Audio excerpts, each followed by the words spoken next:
Hello and welcome to your lecture. In this video, we are going to go into the central nervous system. So let's start by talking about brain structures. We're going to go into the brain itself, all of its parts and lobes. We will talk about the meninges, the ventricles, the cerebrospinal fluid, and blood supply. We're going to identify the hindbrain and the midbrain. We'll talk about the forebrain. We're going to go into a little bit of the integrative functions as well as the cranial nerves. When we talk about the brain, and we mentioned this when we talked directional terms back in chapter 1, the brain, when we're talking directions of it, the more anterior portion of the brain is what we call rostral, and then the more posterior portion of the brain is what we denote as caudal. So in the brain, we have three major pieces or portions: the cerebrum, the cerebellum, and the brainstem. The cerebrum is responsible for 83% of the brain's volume. It will contain cerebral hemispheres. We're going to notice the gyri and the sulci. If you look at the picture here that we have up, the gyri are the ridges and the sulci are the grooves. Now, when we look at a different view of the brain, we'll be able to see what's called the longitudinal fissure. And when we look at a sagittal section of the brain, we'll be able to see a structure called the corpus callosum. When we identify the cerebellum, that sits at the more caudal inferior portion of the brain. It contains 50% of the neurons within the brain. It's the second largest region, and it's located in that posterior cranial fossa. The brainstem, this is a portion of the brain that would remain if we cut away the cerebrum and the cerebellum, and it will include the diencephalon, the midbrain, the pons, and the medulla oblongata. Here is the other view of the cerebrum where we can take a peek at that longitudinal fissure. We can see the gyri, the big ridges that kind of look like squiggly noodles, and then the sulci are the grooves in between them. We can also see on this picture the start of the identification of the lobes of the brain. Now, the lobes of the brain are going to correspond with the nomenclature of the bones that we got to see. So within this longitudinal fissure, when we separate the brain into its two cerebral hemispheres, is when we will get to see that corpus callosum then. Back to the lobes of the brain real quick here before I move on. We get to see from this picture, and we're going to see a better picture, which is why I didn't want to go into it too deeply, but we'll mention it for nomenclature. The frontal lobe will be encased by the frontal bone. The parietal lobe will be more caudal to that. And also they will be separated by a structure called the central sulcus. It will be a sulci that will divide the frontal and parietal lobes. Then we will see the occipital lobe in the most caudal portion of the cerebrum. When we talk the cerebellum, again, we're going to see gyri, sulci, and fissures. The cerebellum takes up about 10% of the volume of the brain, but it contains over 50% of the neurons. So it's very dense in its construct, we could say. In this picture, we get to see the temporal lobe of the cerebrum here. And you can see denoted on this picture as well how the brain stem is the more yellow colored structures, that if we would take all the other structures away, we would be able to see it. Also on this picture, you can see that central sulcus. Again, it's a dividing groove between the frontal and parietal lobes. Within the brainstem, then, we can break that down further into 4 parts. We break it down into the diencephalon, the midbrain, the pons, and the medulla oblongata. Here we go with that sagittal section of the brain where we get to see the corpus callosum. So let's point out some structures here. I'm going to start on the left side of the slide. And again, we're looking at the internal portion of the right hemisphere. So we get to see the temporal lobe. We get to see the pituitary gland here. You can see the pituitary gland. The pituitary gland will be located posteriorly or caudally to the optic chiasm. That'll be relevant for us to kind of remember when we get to, anatomical labeling and the diagram. Now, superior to those structures, we have the hypothalamus. Superior to that, we will have the thalamus. Now, these structures are at least there are portions here that we're going to go through that will be part of that brainstem. On this picture, also, we get to see the frontal lobe. We get to see this structure here called the cingulate gyrus, which sort of surrounds that corpus callosum. It's a specific gyri. Here's that central sulcus again, then. Again, central sulcus will divide frontal lobe from parietal lobe. The sulcus that divides the parietal lobe from the occipital lobe is called the parieto-occipital sulcus. Now, at the caudal aspect of the thalamus, we have an area called the epithalamus outside of or around the thalamus. Hopefully those prefixes help you with that. Now, within the epithalamus, we have this little structure here called the habenula. And then there's our fancy pineal gland, which we talked about and discussed briefly. Really neat little structure that we don't know a lot about. And we still have a lot to learn about the brain and its functions. Also here we notice a structure called the posterior commissure, then would be inferior to that epithalamus.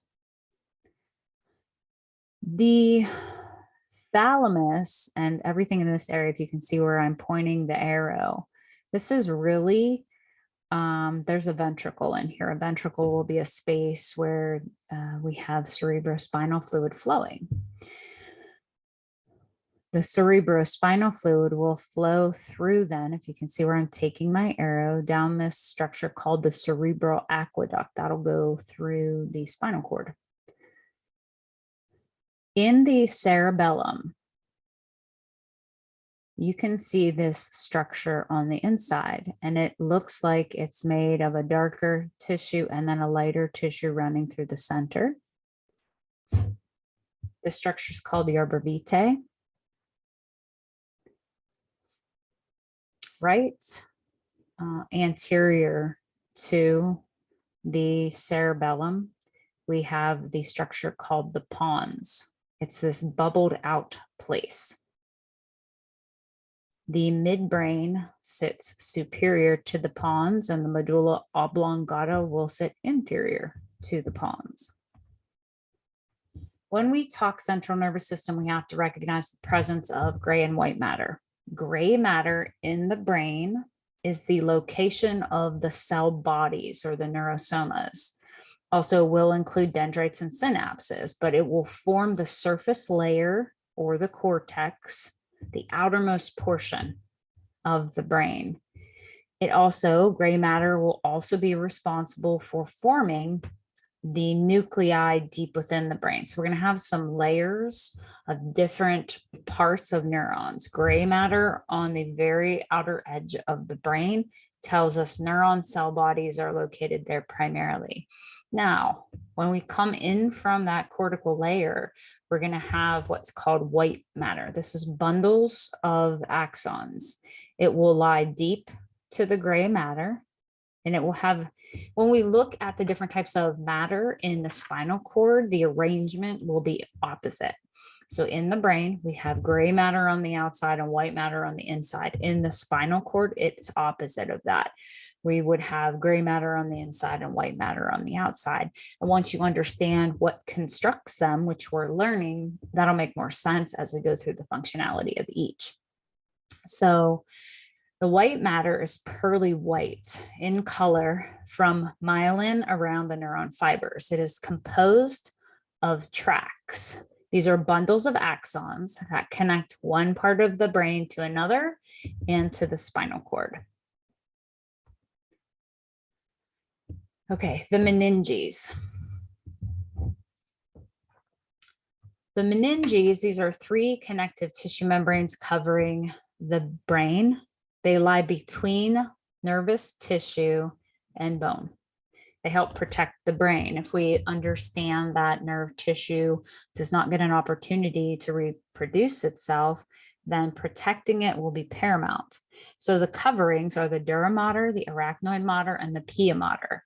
The dura mater is within the cranial cavity next to the bone, closest to the bone, and it will have two layers, a periosteal layer, which will be the closest one to the bone, and then it will have an intermeningeal layer. This will continue into the vertebral canal, the dura mater will, and the layers will be separated by what is called a dural sinus. And we're going to see a picture, and that's going to make a lot of sense because it will be a place that blood can collect that circulates through the brain.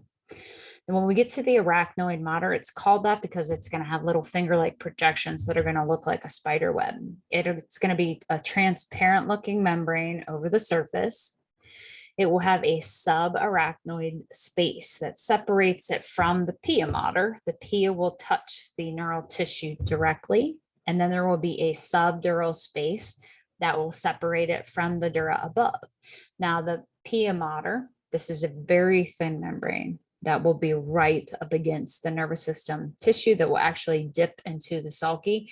This one's a little bit tougher to find. When we do dissection, we'll be able to see definitely the dura mater, and you will see how actually tough this tissue is.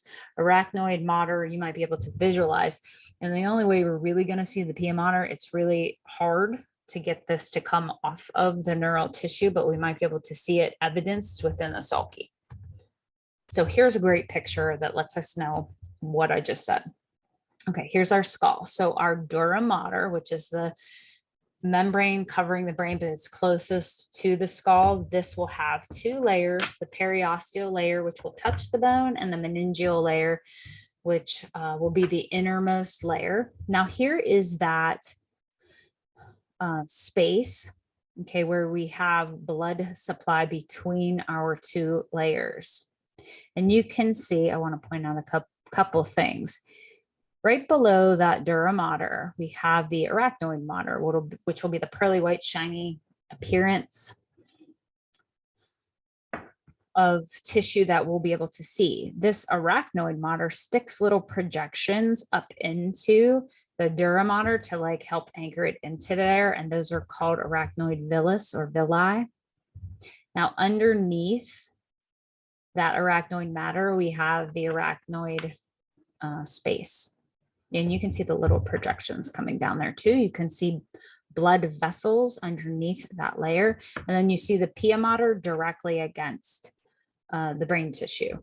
Also on this picture, I think it evidences to us great where we can see gray matter versus white matter. Again, gray matter being primarily neurosomas, and then the white matter being the axons.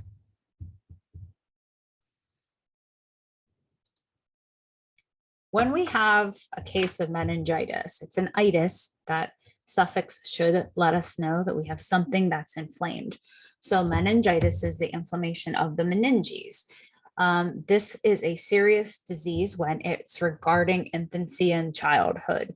And this will see a severity of it between 3 months and 2 years of age.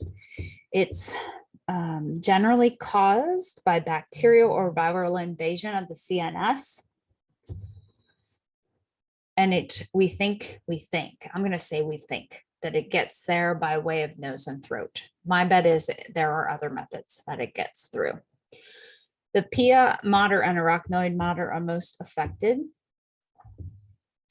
Bacterial meningitis seems to be the more severe type. This will cause swelling in the brain, enlarging of the ventricles, and hemorrhage. The signs would include a high fever, a very stiff neck, drowsiness, intense headache, and it can progress to coma or death within hours of onset. This a meningeal infection is a big deal. If someone has all of the symptoms and you're trying to determine if maybe this is a meningitis, if you have them bend their chin to their chest, it's going to automatically do some type of flexion or other body movement lower in their body due to the connection points of the dura mater throughout the spinal cord. So it's going to like yank on other things. They can be truly diagnosed by examining the CSF for bacteria. This is called a spinal tap, where they take a sampling of the cerebrospinal fluid. So ventricles and cerebrospinal fluid, the presence of these within the brain. I mentioned that on our one diagram, and we'll get to see more that have the ventricles delineated way better. There are 4 chambers within the brain that are called ventricles. We have 2 lateral, 1 in each hemisphere. We have a 3rd ventricle. This is the single narrow medial space between the corpus callosum. And then we have the cerebral aqueduct that I showed you that ran down from the 3rd ventricle. And the 4th ventricle, it's this little triangular space between the pons and the cerebellum, which will connect that central canal that runs down through the spinal cord. So the choroid plexus is a spongy mass of blood capillaries on the floor of each ventricle. And then we have something called ependyma. The ependyma are neuroglia that line the ventricles and cover the choroid plexus. The ependymal cells, we learned about those as one of the neuroglial cells of the central nervous system. They are the guys that are ciliated cuboidal epithelium that produce and secrete the CSF. So here's a great picture of the ventricles. We can see the rostral orientation. I think the anterior view is clearly better for demonstrating the lateral ventricles. We can see here really well the cerebral aqueduct leading into the 4th ventricle. Again, 4th ventricle is going to be between the pons and the cerebellum. We have little things called lateral apertures that are going to deliver cerebrospinal fluid to other areas. And also in the lateral view, you get a really good picture of that 3rd ventricle and how it lies in there. Okay, here is a cross section demonstrating very well those ventricles. So cerebrospinal fluid, we hear a lot about it. CSF is a clear, colorless liquid. It fills the ventricles and the canals of the CNS, and it bathes the external surface of the brain. So we're doing a lot of nutrient and waste exchange here, being able to touch this neural tissue without the risk of something going wrong with blood chemistry, if that makes sense. It's more of it's protective in that it keeps the environment what it needs to be. So the brain produces and absorbs about 500 milliliters per day. It gets formed in that subarachnoid space, external to the brain that we saw in the picture above when we were talking through the meningeal layers. This production will begin with the filtration of blood plasma through the capillaries of the brain, and the ependymal cells will modify the filtrate. The way that CSF circulates, and we're going to see a nice little graph and take us through a picture again, but let me read through the words. So it will flow continually through and around the central nervous system, driven by its own pressure. the movement of the cilia in those ependymal cells, and the pulses of the brain produced by heartbeats. So it is secreted in those lateral ventricles in the hemispheres, which then will flow into the third ventricle. Then it will make its way down the cerebral aqueduct into the fourth ventricle, and a small amount then will fill the central canal the whole way through the spinal cord. So the CFS will be reabsorbed by what's called arachnoid villi, and we saw those on the picture and I pointed them out. They kind of anchor into the dura mater. They're cauliflower-like or shaped extensions of the arachnoid mater that protrude through the dura into that superior sagittal sinus. The CFS will penetrate the walls of the villi and mix with the blood in the sinus so that the waste products can be taken out of the central nervous system. So here's a great map to take you through the flow of the fluid. Again, produced in lateral ventricle. It is secreted by what's called that choroid plexus, and you get a real nice view of the choroid plexus here. Secreted by the choroid plexus in each of the lateral ventricles. It will flow through interventricular foramina into the third ventricle. The choroid plexus in the third ventricle will add more cerebrospinal fluid, which will make its way down the cerebral aqueduct to the fourth ventricle. The choroid plexus here will add more CSF.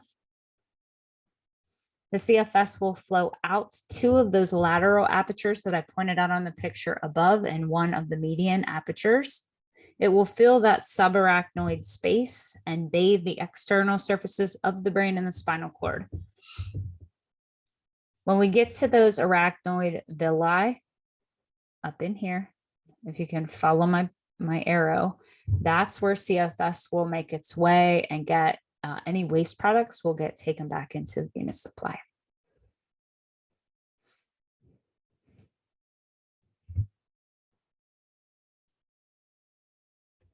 So you can see on this picture as well how the median aperture and the lateral apertures are working, how they take the fluid produced within these aqueducts and the fluid will make its way through the apertures and kind of surround the brain tissue and make it kind of swim in it. So the functions of the CSF, they are for buoyancy, protection, which I mentioned, but we're going to talk about that protection. To me, I was talking about the chemical stability of it. When we talk about buoyancy, we have to realize the brain's pretty heavy and it's going to sit in the skull. So that nervous tissue cannot damage or be damaged, or we're going to have problems and issues. So part of the thing there with the buoyancy, it kind of lets it's like being wrapped in bubble wrap almost, which then delivers protection. It helps with, blows to the head. Shaken child syndrome and concussions come from an extreme jolting where, that fluid, if we're talking bubble wrap or a balloon around the brain, kind of, it can still be moved. And that's where the problem comes in. Now, chemical stability. This is a flow of CSF, which rinses away the metabolic waste, like we mentioned. So it really helps keep the chemical environment of the nervous tissue very stable. Now, when we talk blood supply to the brain is only about 2% of the entire weight of the body, and it will receive 15% of all the blood in the body, which is about 750 millimeters per minute. So when we talk neurons, we understand that there's a high demand of ATP and therefore oxygen and glucose. So there will be a constant supply of blood, which is critical to that nervous system. A 10-second interruption in blood may cause loss of consciousness. 1 to 2 minute interruption we're going to have significant impairment of neural function. And then if it goes into 4 minutes, we can do brain damage. Now we have to talk in regards to this protective element of the brain and the neural tissue, the blood-brain barrier. Because we have to realize that there's also antibodies and macrophages and bacterial toxins and other things that are going to get in there. So the barrier system helps regulate what gets in. There are 2 points of entry that have to be guarded, and that is the blood capillaries throughout the brain tissue, as well as the capillaries of the choroid plexus. The blood-brain barrier will protect the capillaries throughout the tissue. We learned that astrocytes were responsible for producing this web-like network. They will contact capillaries with their perivascular feet. They will, the blood-brain barrier will induce tight junctions to seal off gaps in capillary walls. Anything leaving the blood must pass through the cell and not between them. The cell will be highly permeable to water and glucose, lipid-soluble substances, oxygen, CO2, alcohol, caffeine, nicotine, and anesthetics. There is a problem when we have a need for a medication. It's wonderful that the brain is protected. However, if something does get in there, we have trouble getting medication or treatment to this tissue due to the presence of the blood-brain barrier. It keeps us out too. So trauma and inflammation can damage this barrier and allow pathogens to enter the tissue.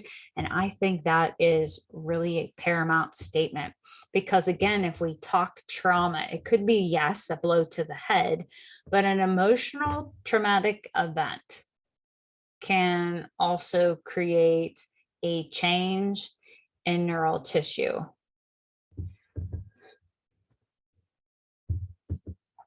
When we talk then regions of the brain, we're going to start breaking it all down.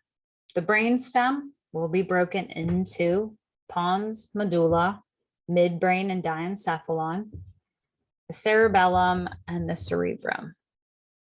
So let's do hindbrain first, which is the medulla oblongata. The medulla is the portion of the brain stem right before it leads into what would be classified as the spinal cord. So this is the cardiac center. It will be responsible for heart rate adjustments. This is also the vasomotor center. It's responsible for regulating the diameter of a blood vessel. And when we learn more about this in AMP2, when we get to vessels, we'll understand that the diameter of a vessel, this is linked to blood pressure. And if we have blood pressure increase or decrease, that's going to be regulated or directed by this center. This is also the respiratory center, controlling the rate and depth of breathing. And also our reflex center. So when we learn more about reflexes, we'll understand this a little bit better. So a cough, a sneeze, a gag, a swallow, vomiting, salivation, sweating, movements of the tongue and head.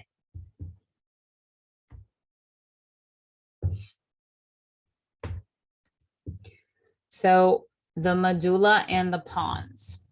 Okay, again, medulla would be right before we go into spinal cord. On this picture, it's the very most inferior green part.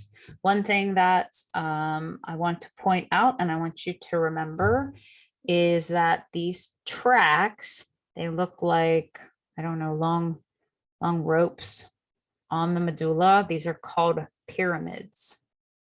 We'll talk more about pyramids later and how they function.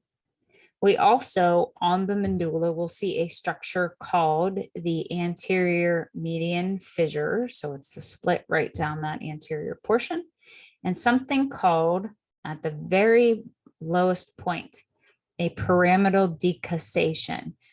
This is a crisscross point where we have neural information do a crossing over. We'll learn more about that as well. Also, we have all of the cranial nerves listed here. I'm going to name them. We will learn more about them later on also. But here, let me point out then above the medulla, we have this funny looking area called the pons. Above that, we have the structure known as the midbrain. So pons and medulla are hindbrain. These are all parts of the brainstem. Okay, hindbrain is pons medulla, midbrain. We have these ribbed structures called cerebral peduncles. And then the diencephalon, the parts of that will be the thalamus, the infundibulum, which is the thing that will hold on to the pituitary gland. And then on this picture, it looks like it's inferior to the infundibulum of the pituitary gland, the mammillary bodies. Okay, let me show you then the cranial nerves. You will hear these multiple times in lecture and lab. So this crisscross structure here, this is the optic nerve. Where it crisscrosses, we call that the optic chiasm. And then the nerves that come off of that are the optic tract. We'll be able to see that clearly on dissection as well. So cranial nerve 1 is not on here, which is your olfactory nerve. We'll see another picture of that later, but let's walk through the rest of them. Cranial nerve 2 is your optic nerve, and it's this guy here, or these nerves here. Cranial nerve number 3 is here. It comes out right up at the top of the pons, the oculomotor nerve. Another nerve that exits coming out of the pons is the trochlear nerve.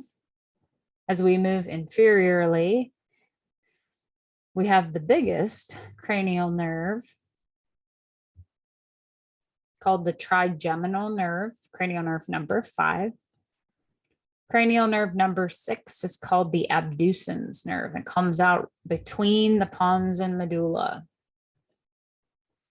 The facial nerve is cranial nerve 7, again coming out between the pons and medulla, but more laterally placed. We have the vestibulocochlear nerve, also same placement, right next to the facial nerve, really, more lateral. The glossopharyngeal nerve, that's the first cranial nerve that will exit off of the medulla. Cranial nerve 10, if I had a favorite one, it would be this one. This is the vagus nerve. Cranial nerve 11 is the accessory nerve. Then, as we begin to exit the spine, these then become called spinal nerves. Okay, let's talk about the pons. The pons is that anterior bulge in the brainstem that sits rostral to the medulla. We could say rostral. I think it's appearance-wise, it looks more superior, and it's going to depend on the specimen as well that we're looking at, actually. It sits in front of the cerebellum. The pons, this is the pathway in and out of the cerebellum. We will have within it what is called an ascending sensory tract and a descending motor tract. So the ascending sensory tract will bring information in and send it up to the central nervous system. The descending motor tract will pull information from the central nervous system down through the pons and then direct it somewhere else. The pons will contain nuclei for the nerves of the head and face that play a sensory role, and as well as some motor roles. Sensory roles being hearing, equilibrium, taste, facial sensation. The motor roles of some of the nerves leaving here are for eye movements, facial expression, chewing, swallowing, urination, interestingly, and the secretion of saliva and tears. Now, if we go back to the picture we were just looking at here, okay, here's our pons, this guy here. So oculomotor nerve exits above it. Then we have trochlear nerve, trigeminal, abducens, facial, and vestibulocochlear. So all of the roles of the nerves that come out of the pons are right here, having both sensory and motor roles. Within the pons, we have something called the reticular formation. It contains additional nuclei that will help with sleep, respiration, and posture. When we get to the midbrain, this is a short segment of the brain stem that will connect the hindbrain to the forebrain. And it comes in 3 parts. Within the midbrain, here we have something called the tegmentum, the substantia nigra, and the cerebral crus. We're going to see a picture. It's going to make all of this easier. The tegmentum, this is the connection to the cerebellum. It will collaborate with the cerebellum for fine motor control. That's substantia nigra. This is dark gray to black area that is pigmented with melanin. This is the motor center that will relay inhibitory signals to the thalamus and the basal nuclei, which will prevent unwanted body movements. The degeneration of neurons will lead to the tremors of Parkinson's. So here we have a connection point in the understanding of where we have the degradation of a neurodegenerative disorder that we talked about last time. The cerebral crus, this is a bundle of nerve fibers that will connect the cerebrum to the pons. So we have a connection point to the cerebellum, which is the tegmentum, and then the cerebral crus is the connection point to the cerebrum. It will carry what is called a corticospinal tract or a descending motor tract. So descending motor, it's going to take a signal down that will direct an activity within the body. Also, the midbrain will contain that cerebral aqueduct. Okay, so here is a cross section of those parts. When we're looking at, midbrain, this is the posterior portion. We get to see the what's called the tectum. It's just the back portion on that guy. The 3 parts that we mentioned, okay? Here we have the reticular formation, more than 3 parts that we mentioned. Here is our reticular formation. Here's the area that's called the tegmentum, attaching to the cerebellum. Here's our substantia nigra involved. This is the basal nuclei involved with Parkinson's disease. And then the cerebral crus, which will be a connector to the cerebrum. Here's our cerebral aqueduct that will go through it. I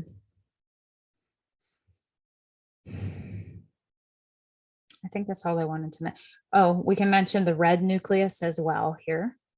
Okay, in the area of the tegmentum. It's just another center that belongs to the midbrain. We'll leave it at that. So the diencephalon, a part of the diencephalon is the thalamus. The diencephalon, it's this oval shaped thing. The diencephalon, the thalamus portion has multiple functions.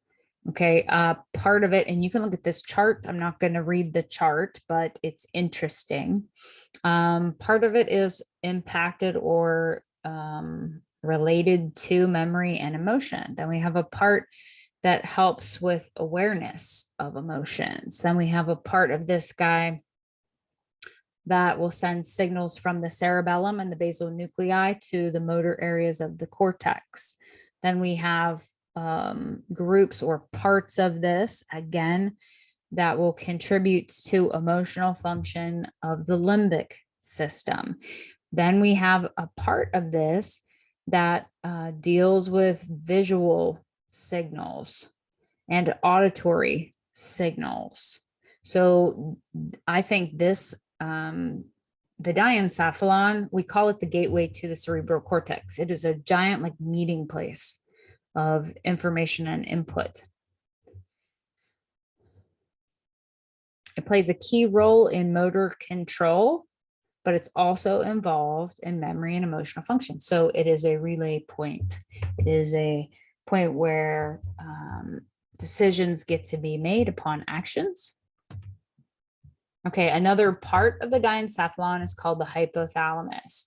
This will form the walls and floor of the third ventricle. So the third ventricle is housed by the hypothalamus, you could say. It's the major center for the autonomic nervous system and endocrine system.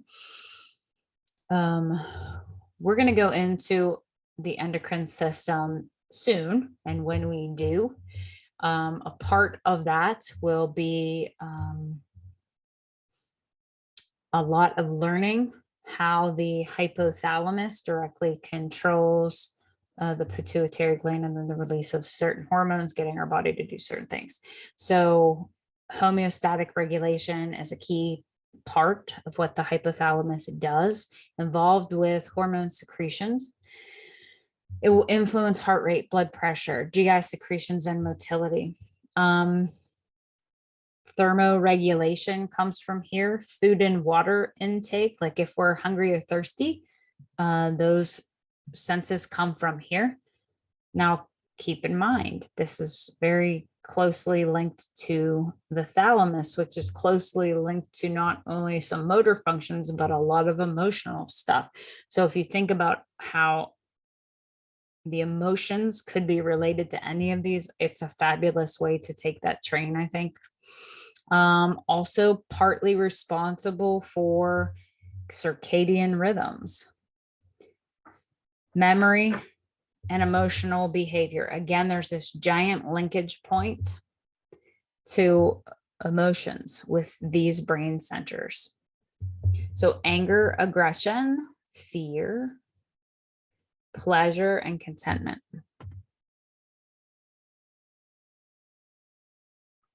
The epithalamus, also a part of the diencephalon. Epi means above, around, outside of the thalamus. So it's at the more caudal end that I pointed out. You can see that here. We see the connection from the thalamus by way of that habenula, and then it connects to the pineal gland itself. The pineal gland, I've mentioned, one of the coolest little things, also responsible for circadian rhythms and melatonin production. Here is the cerebellum. It is a weird, wrinkly little piece of the brain. Again, you know, by mass, it's like 50% of the neurons and a large amount of or a small amount of volume of the actual brain. So it's a pretty dense center. In the cerebellum, we also have hemispheres. They will be connected by this wiggly guy in the center called the vermis. The cortex of, it will have a cortex of gray matter with folds. And the inside of this is where we saw the arbor vitae that looked like the tree on the inside. The white branches of that tree are, as with other parts of the brain, they are they're white matter. So that corresponds to them being more axonic in nature. The cerebellar functions, this is for muscle contractions, motor coordination, Also, the evaluation of sensory input. So you can, touch something but not look at it, kind of thinking, or hear something but not see it. This guy actually helps us with time, which is fascinating. And like proprioception, predicting movements of objects and how much the eyes must move in order to compensate for a head movement. The cerebellum is responsible for hearing, distinguishing pitch and similar sounding words. And then planning and scheduling tasks. When we talk about the cerebrum, it's the largest and most conspicuous part of the brain. This is the seat of sensory perception, memory, thought, judgment, and voluntary motor actions. When we talk the gross anatomy, we've already walked through the parts. We talked about the corpus callosum on the inside. That corpus callosum, by the way, these are white fibrous tracks that connect the hemispheres. We talked about the gyri and the sulci. We talked about the lobes. I think we mentioned all of them. If not, we will get there. We have the frontal lobe, parietal lobe, occipital lobe, temporal lobe. I think that's it. Oh, I missed the insula. So frontal lobe. This is for motivation, foresight, planning, memory, mood, emotion, social judgment, and aggression. If you look at this picture, this is a very nice picture. You can look at the location of the lobes. The frontal lobe is denoted in blue. Now look at it at that central sulcus. The central sulcus, again, will divide the frontal lobe from the parietal lobe. You'll notice that there is a ridge or gyri that is highlighted in a different color. This gyri is called the precentral gyrus. This will be located rostral to the central sulcus. The post-central gyrus, you can tell it's, colored a little bit differently, is located caudal to that central sulcus. Now, the reason these guys are denoted differently is because we will find different functions happening at each point. We can see the parietal lobe denoted here, the occipital lobe in the back, the temporal lobe, just where we think we'd find it, right on the inside of the temporal bone of the skull. Now you can see what they've done here in this picture. They had to separate and draw back the temporal lobe and the frontal lobe in order for us to see the insula. This is the portion of the brain that helps us understand spoken language, also taste and sensory information from visual receptors. So it's one region that we're doing something visually, but there are others. So let's go through the other lobes. Let's go back up to the frontal lobe. I already walked through all of the functions there, but the parietal lobes, they receive and integrate general sensory information regarding taste and vision. The occipital lobe, this is our primary visual center. And then we have the temporal lobe for areas of hearing, smelling, learning, memory, and some aspects of vision and emotion as well. Here again, we get to see a picture of that insula, which I think is pretty neat to see. So we get to see this on a real specimen from a lateral view. Again, they've retracted temporal lobe and frontal lobe in order to be able to see where it is. On this, you get to see arachnoid mater. I don't think you can see anything else. They peeled the rest back. The pia mater would be the connective tissue that goes into the sulci.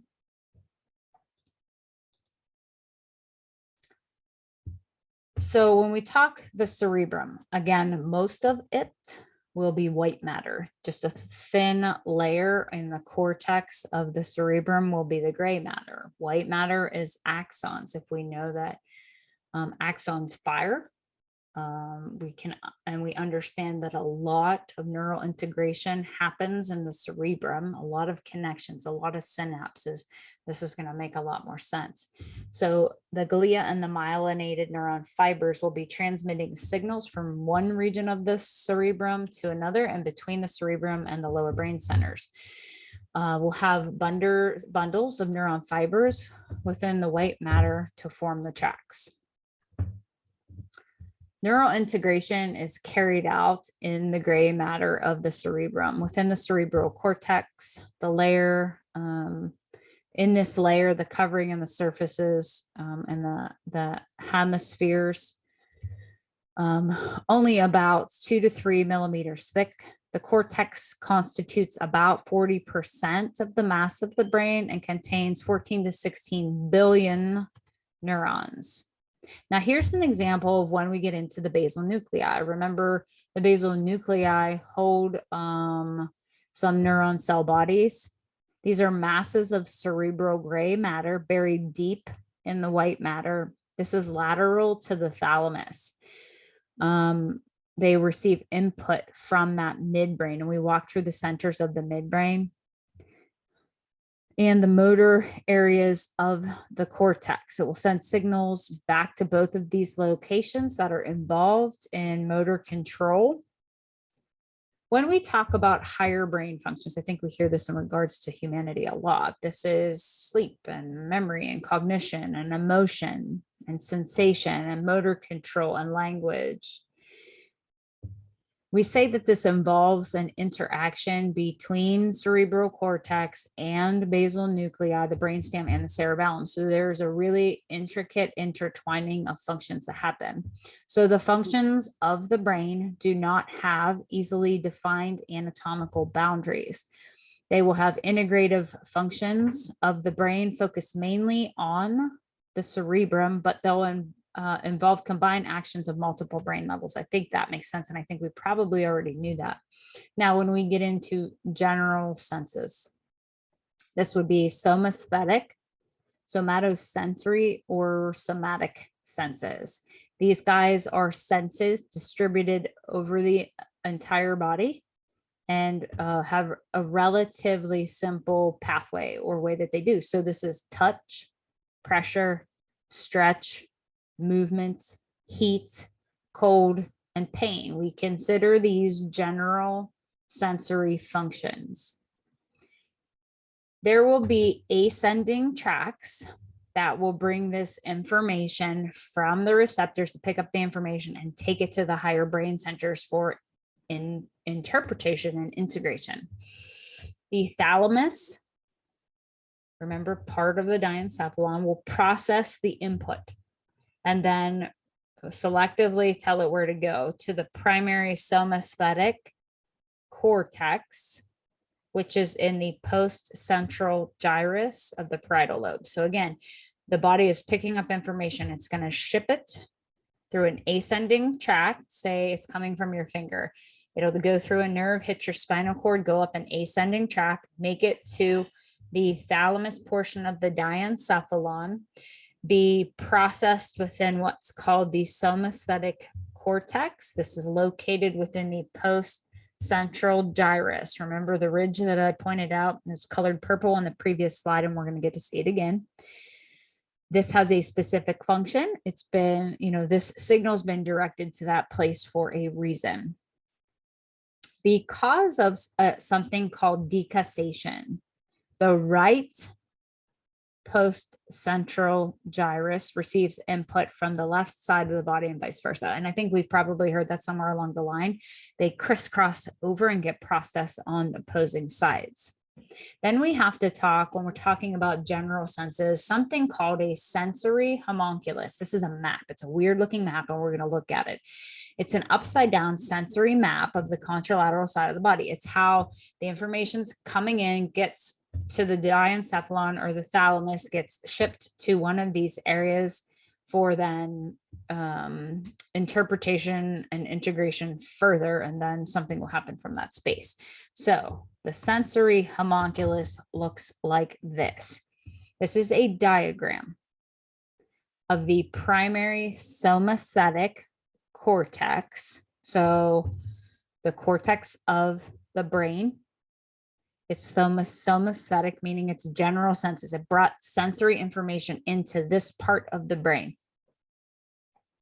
And this is the map of where we have been able to locate the information gets taken to. It shows receptors in the lower limbs projecting to the superior and medial parts of the gyrus, and it shows receptors from the face projecting to the inferior and lateral parts of the gyrus. So remember, the gyrus was the ridge, okay, in the parietal region, the post-central gyrus. That was caudal to the central sulcus. We're going to look at a map again. We'll see the brain again. What we have determined is that these parts of the body that are represented on this map will bring information to these places on this gyrus, which is really amazing that we know this. And you can see that like the tongue and the face appear bigger than anything else, and the feet are really weirdly big and the hands are really weirdly big. That is because we have a lot of sensory information from those places coming in to this area so that the body can keep homeostasis arranged and, you know, really detect or sense its environment, the body's environment. Now, special senses, this is different. That homunculus that we looked at, it's a map of general senses. When we look at special senses, this is limited to the head and will employ a relatively complex sense organ. And this is vision, hearing, equilibrium, taste, and smell. So we have special places where these happen. So there is a visual primary cortex and a visual association area. Both of these are located within parts of the occipital lobe. So your occipital lobe is heavily related to your vision. When we talk about hearing, we have a primary auditory cortex as well as an auditory association area. These will be located temporally. The primary auditory cortex has its placement in the temporal lobe as well as the insula, whereas the auditory association area, which is responsible for recognizing words, music, voices, this is part of the temporal lobe and the insula as well. When we talk about equilibrium, we know that's for our balance and gives us a sense of motion and as well proprioception, mechanoreception. So we project, it will be projected mainly to the cerebellum and several brainstem nuclei that are concerned with head and eye movements and visceral functions. When we talk about taste and smell, we will have gustatory, which is taste signals, and olfactory or smell signals. The gustatory cortex is located in that parietal lobe as well as some of the insula, and then the olfactory signals, temporal area, but a little bit of frontal lobe as well. Okay, so here's a map of what we just went through. Okay, those somesthetic cortex, where we saw that weird map, the homunculus, this is where that is located. Okay, we have mapped out where the sensations from particular body parts will land, and it will be here. Now, the pre-central gyrus, this is the primary motor cortex. This guy's going to dictate motion to those areas. It's a motor function cortex, so that should give us that indicator. On this map, we see the prefrontal cortex. We can see olfactory association area. We see an area here called Broca's area, and there's an area called Wernicke's area. These are going to be involved with hearing and speech primarily. Okay, so having an idea of where that is. Again, when we were talking about Alzheimer's, to me, there can be a little bit of functionality decreased within the cerebellum. if you tracked all the functions and you see where the deficits lie. But I think there's probably a large correlation in these areas as well. When we have Alzheimer's gets to the point where there's no talking or there's no recognition of speech or command. Okay, occipital lobe again, visual association area. Okay, so then when we are talking, we just went through sensory. We went through general senses and some areas of special senses that we know that information gets sent to in the brain.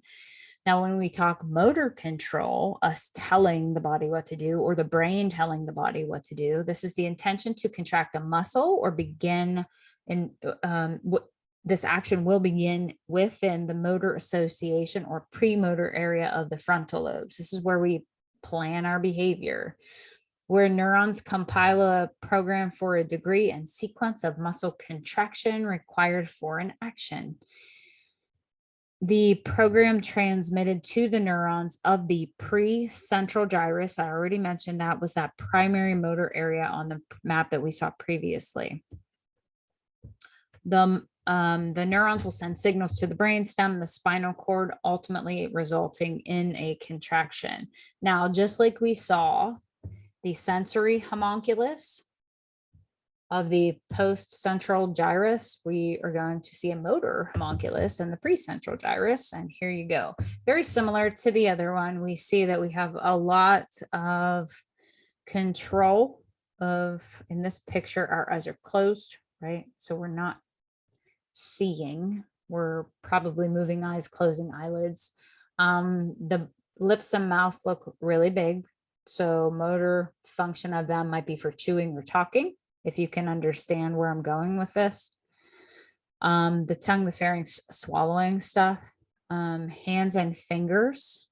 And then the feet aren't quite as big on this picture. The hands are a lot bigger, and that is an indicator that demonstrates there's a lot of neural control for moving the hands, for picking things up likely. So when in regards to motor control, the pyramidal cells of the precentral gyrus, these are called upper motor neurons. When we get to the brain and spine, the fibers from these upper motor neurons will synapse with a lower motor neuron. And that lower motor neuron will innervate a skeletal muscle. So again, pyramidal cells within the brain are called upper motor neurons. They synapse with lower motor neurons within the spine and the brainstem. Then the axon of the lower motor neuron makes its way to the skeletal muscle cell to deliver action. The basal nuclei and the cerebellum are also going to be part of this motor control. So that basal nuclei, this will determine the onset and cessation of intentional movements, repetitive hip and shoulder movements and walking. This could be like writing or typing or driving a car. There's a feedback circuit created from the cerebrum to the basal nuclei, to the thalamus, and back to the cerebrum. Dyskinesis, this is a disorder of movement caused by a lesion in the basal nuclei. So like Parkinson's would be dyskinesis. The cerebellum, this is highly important in motor coordination, aiding in learning motor skills, maintaining muscle tone and posture, smooth muscle contraction. I think that's really important. Coordinates eye and body movements, coordinates motions of different joints with one another.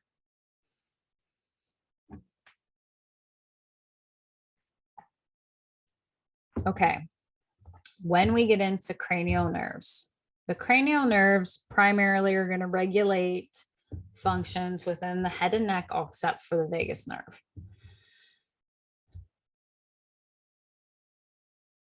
There are 12 pairs of cranial nerves that will arise from the base of the brain. They exit through foramina in the cranium.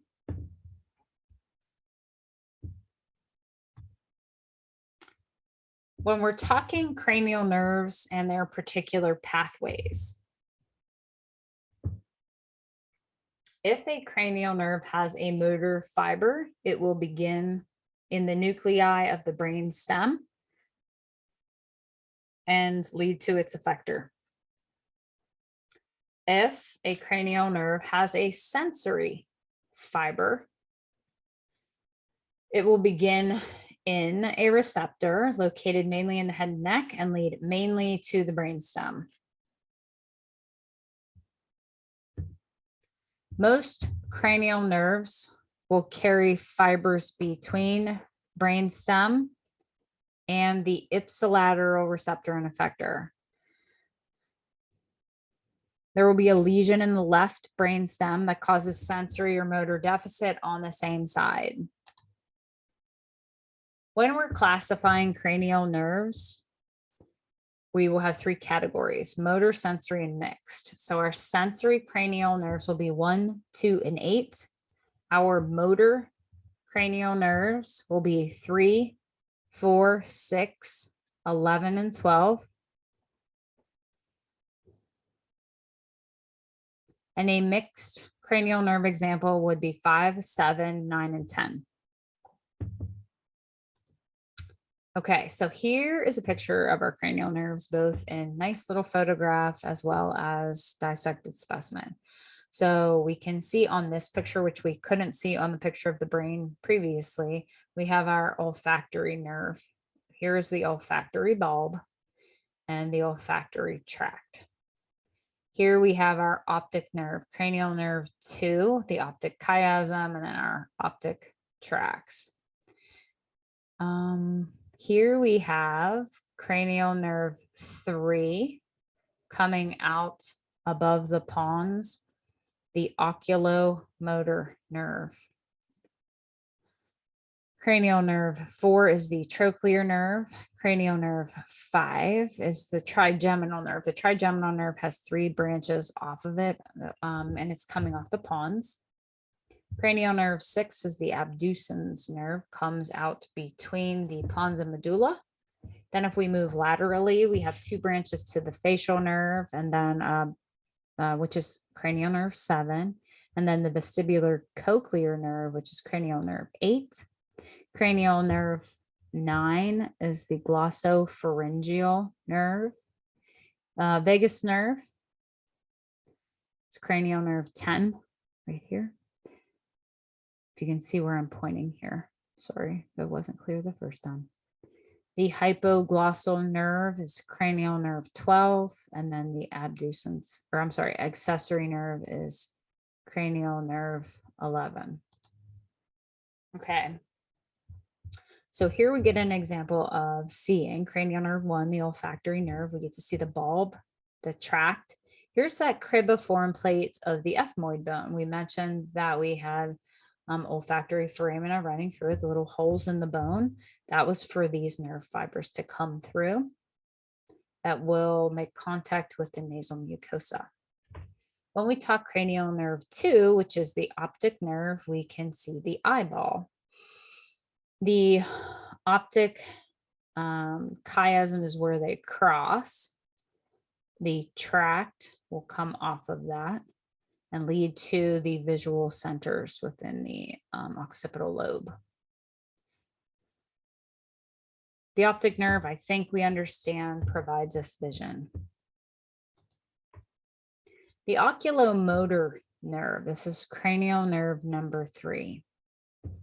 We can see it coming off here. It will have a superior branch and an inferior branch, and it's oculomotor. So it's a motor nerve. So it's delivering movement to the eye.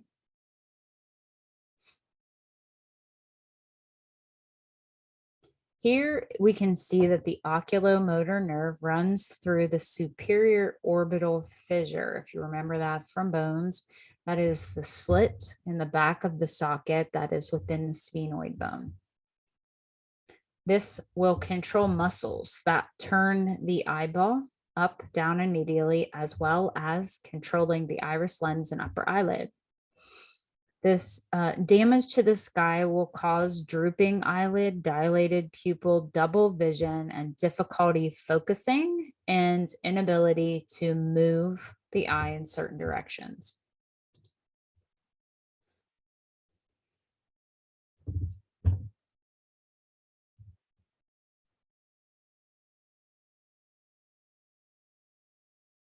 When we get to cranial nerve 4, this is the trochlear nerve. We can see the trochlear nerve come out kind of on top of or on the side of the pons. We can see that it also makes its way through that superior orbital fissure of the sphenoid bone connecting to the superior oblique muscle. This is responsible for eye movement, directing that superior oblique muscle. Damage to this will cause double vision and an inability to rotate the eye inferolaterally, so down and to the side. Trigeminal nerve, cranial nerve number 5, biggest one. This is the most important sensory nerve of the face. It forks into 3 branches.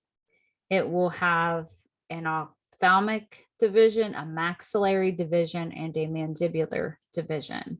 Both the ophthalmic and maxillary are sensory nerves, whereas the mandibular division is mixed. So let's look at that. If you look at this diagram here, we can see where it says V1, that is the ophthalmic division of the trigeminal nerve. V2, we have the maxillary division, and then V3, which is a mixed portion of the trigeminal nerve, telling us it's going to do more than sensory, right? It's going to have some motor function. So if you look at the picture here of how this guy is located, so the trigeminal nerve comes out near the pons.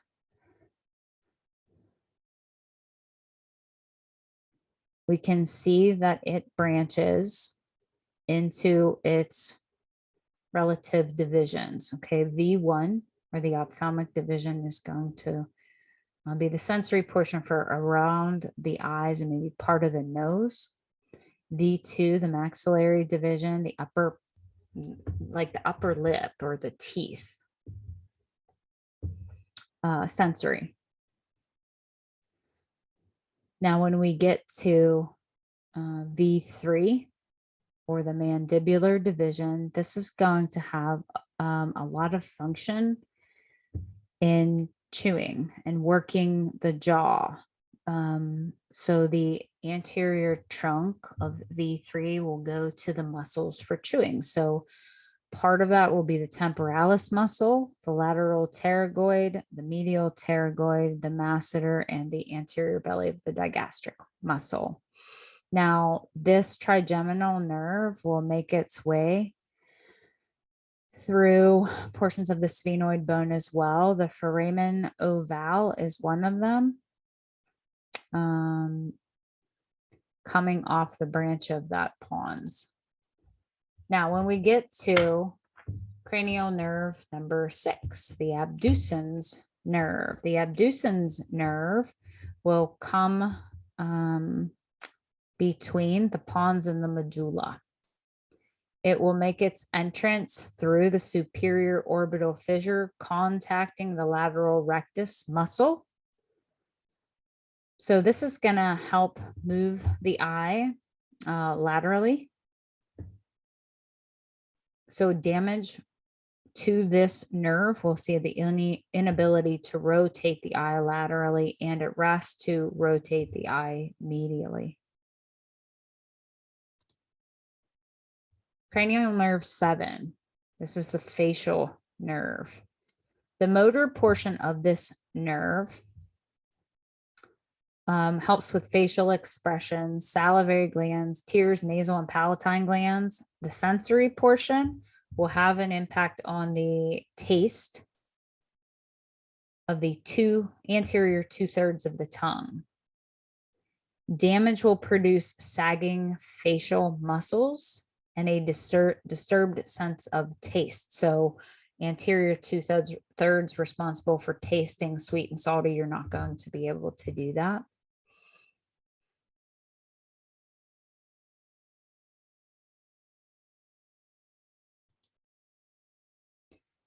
There are 5 branches of the facial nerve, and they are the temporal branch, the zygomatic branch, the buccal branch, the mandibular branch, and the cervical branch. So in order to test for patency of function of this nerve, you'll test the anterior two-thirds of the tongue with sugar, salt, vinegar, or quinine. The test response of the tear glands to ammonia fumes. They'll test motor functions by asking the subject to close your eyes, smile, whistle, frown, raise your eyebrows, etc., to see what portions are working or not working. When we get to cranial nerve number 8, this is the vestibular cochlear nerve. We can see it's coming off. Here comes our vestibular cochlear nerve.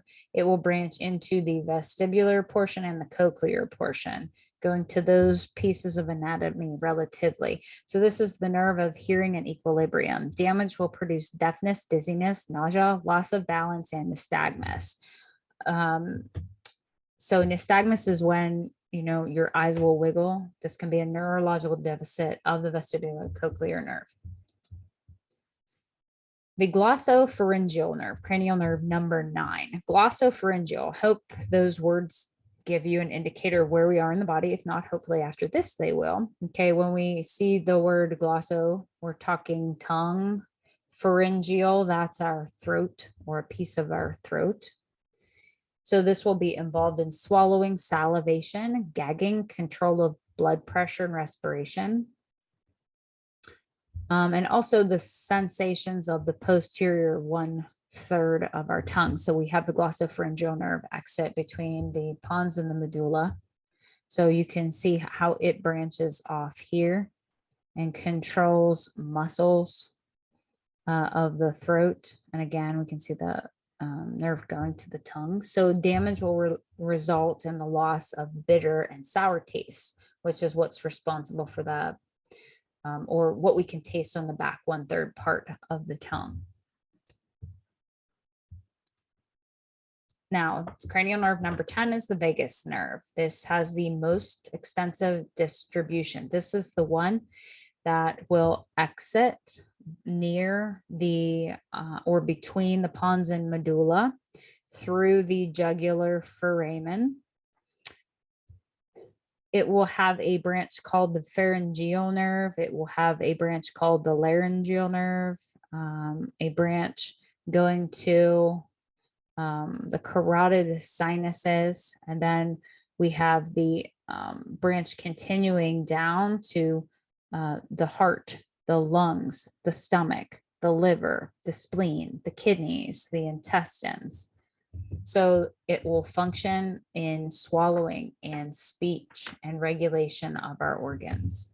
So if we have damage to the vagus nerve, we can have hoarseness or loss of a voice or impaired swallowing. And it is fatal if it's cut, if you can understand, because it cannot take care of the functions of the viscera. Cranial nerve number 11 is the accessory nerve. It's the one that looks kind of like railroad tracks along the medulla. This guy is responsible for swallowing, for head, neck, and shoulder movement, and damage will cause impaired head, neck, and shoulder movement, and the head will turn towards the injured side.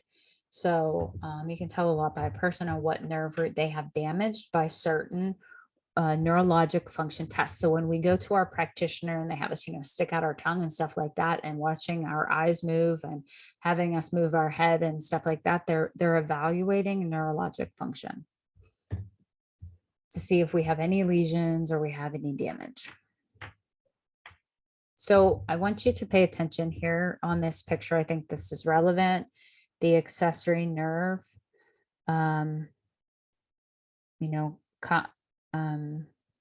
comes out right at the occipital bone. It's going to exit. It has control over sternocleidomastoid and trapezius muscle.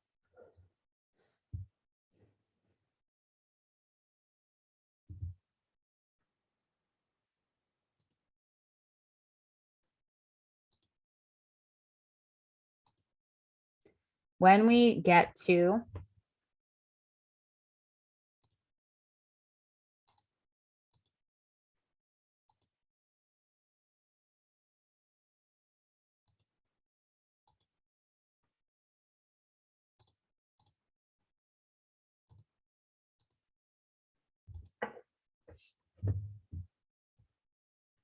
cranial nerve number 12, sorry about that, the hypoglossal nerve. We can see it come through a canal called the hypoglossal canal. This is the nerve that's going to help evaluate tongue movements for speech and for food manipulation and swallowing. If we have a damaged hypoglossal nerve, we can't stick our tongue out right, or it's going to deviate. When we talk about cranial nerve disorders, there's a couple we can talk about that are not that uncommon. One of them is called trigeminal neuralgia or tic douloureux.